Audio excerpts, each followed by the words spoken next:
Nina lay in bed with a fever, recovering from an infection caused by the wound Set had inflicted on her. Set stood by her bedside, his hand resting on her chest as he leaned down to observe her closely. At that moment, Hikami entered the room, breaking the silence. "Why is the prince visiting the princess in the middle of the night?" she asked. Set turned to her with a haughty expression. "Insolent maid," he sneered, his tone dripping with arrogance. "You should bow before royalty." Hikami quickly apologized but stepped forward, gently pushing Set aside to change Nina's bandages. Set lingered nearby, his piercing gaze fixed on Nina. Without looking at Hikami, he asked, "Are you certain she's from Fortuna? She could easily be from Lindorm or Starbia."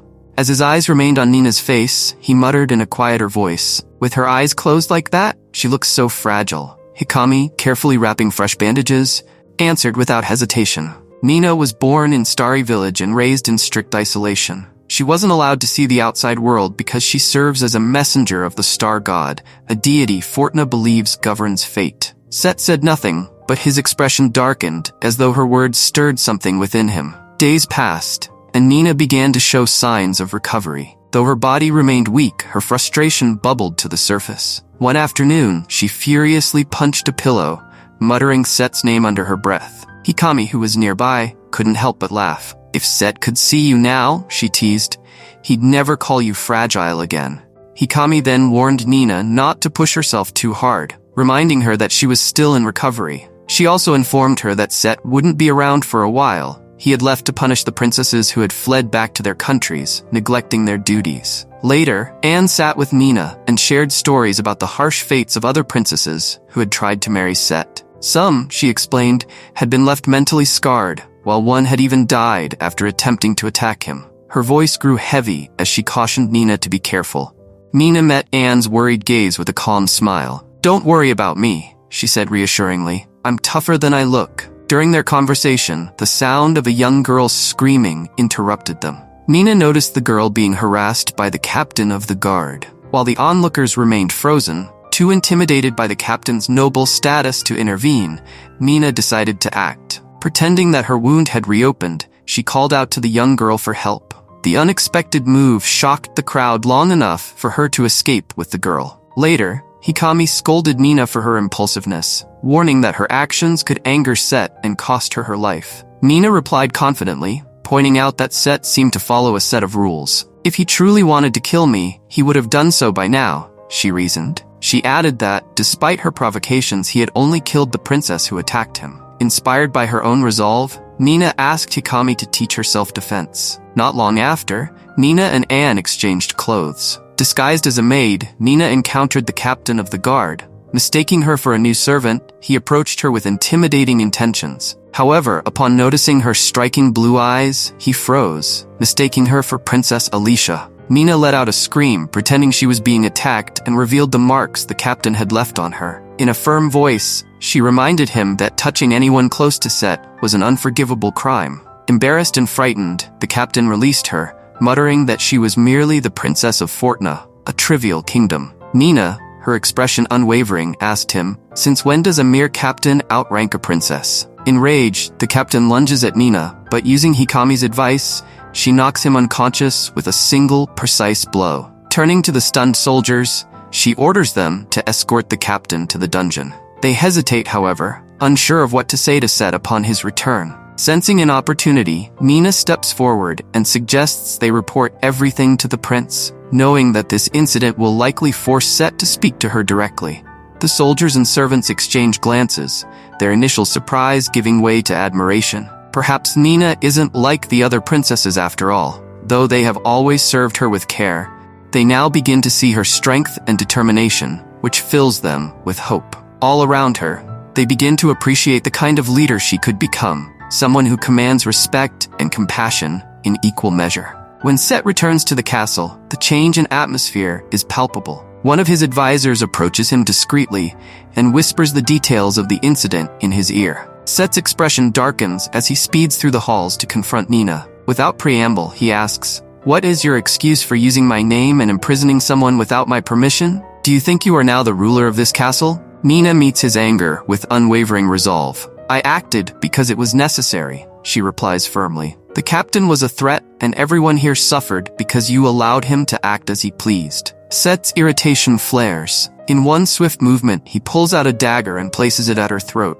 His voice is low and menacing as he warns, "This time, I will make sure I cut deep enough to reach your bones." Despite the threat, Nina remains calm.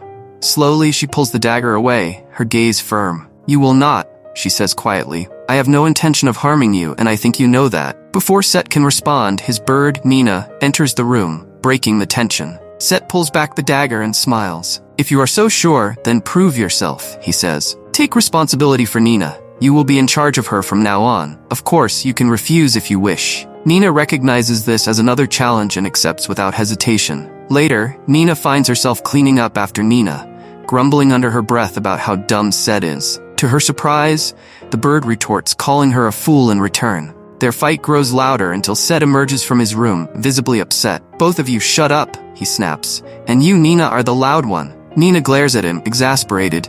"It's not me, it's Nina. That bird is unbearable." Set raises an eyebrow, clearly unimpressed. Nina's voice is as gentle as a breeze. "You, on the other hand, are like a raging storm." Ignoring his protests, Set reclines in his chair and closes his eyes. Nina watches him for a moment before smiling. With feigned care, she drapes a blanket over him and says, "Look at me, being such an attentive consort." Set cracks a half smile. "You could make a decent servant," he says, half joking. Although there is no clear victory in their exchange, Nina allows herself a small, private smile. There may not have been progress today, but it certainly wasn't a loss. Reflecting on her journey, Nina recalls that she came to this place with a singular purpose: to become queen and protect Fortuna.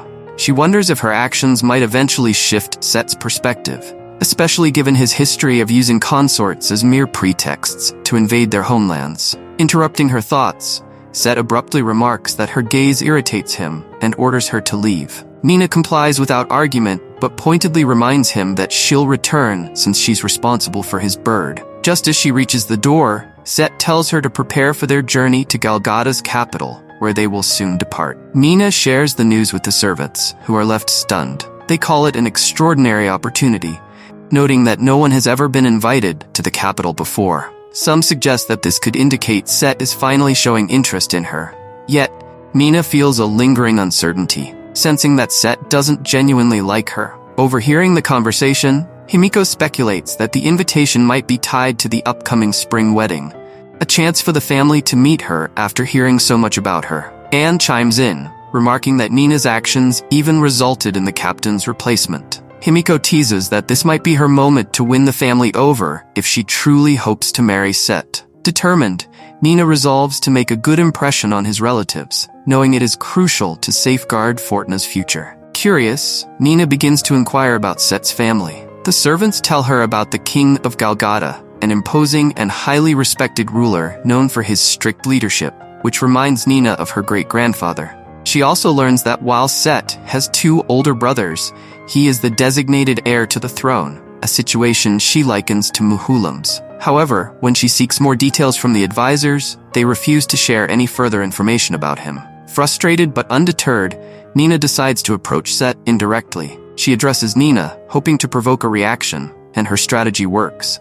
Set quickly warns her not to use his bird for her schemes. To Nina's delight, this sparks the conversation she had been aiming for. Reading her intent, Set bluntly asks if she sees this trip as an opportunity to win over his family. Without hesitation, Nina confidently responds, "Yes." Set smiles and coldly tells Nina not to dream, warning her that his family is nothing like she might imagine.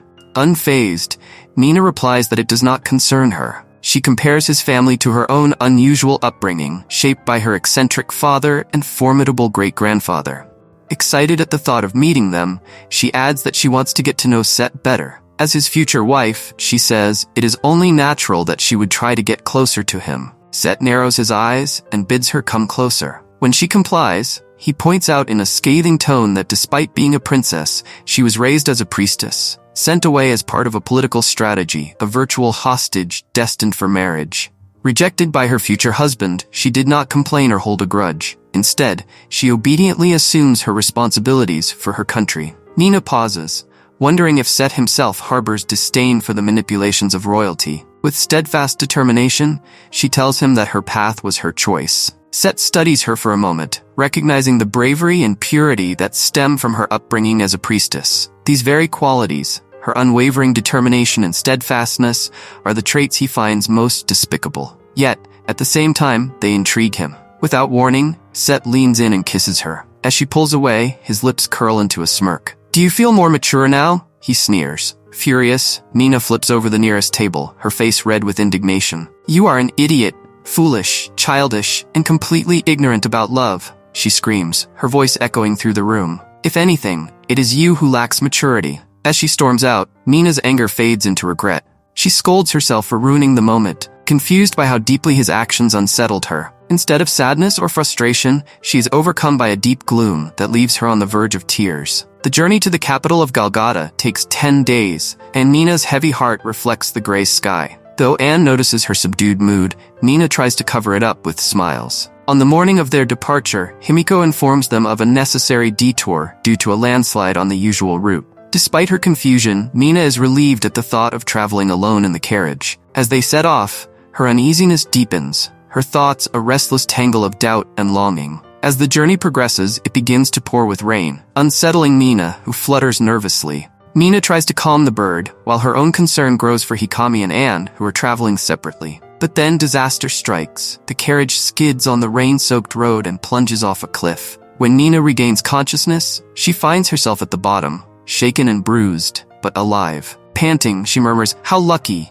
I'm still alive." Her first thought is of Nina, but the bird quickly moves away and disappears into the forest. Determined, Mina ventures after Nina, believing the bird must be frightened. She pushes through the undergrowth, each step heavy with pain. As night falls, exhaustion overwhelms her. She collapses, limp, and begins to question everything. "This must be divine punishment," she whispers bitterly, "for pretending to be a princess, for lying to God." Her thoughts turn desperate. "I'm not the real Alicia. I'll die here, nameless and forgotten."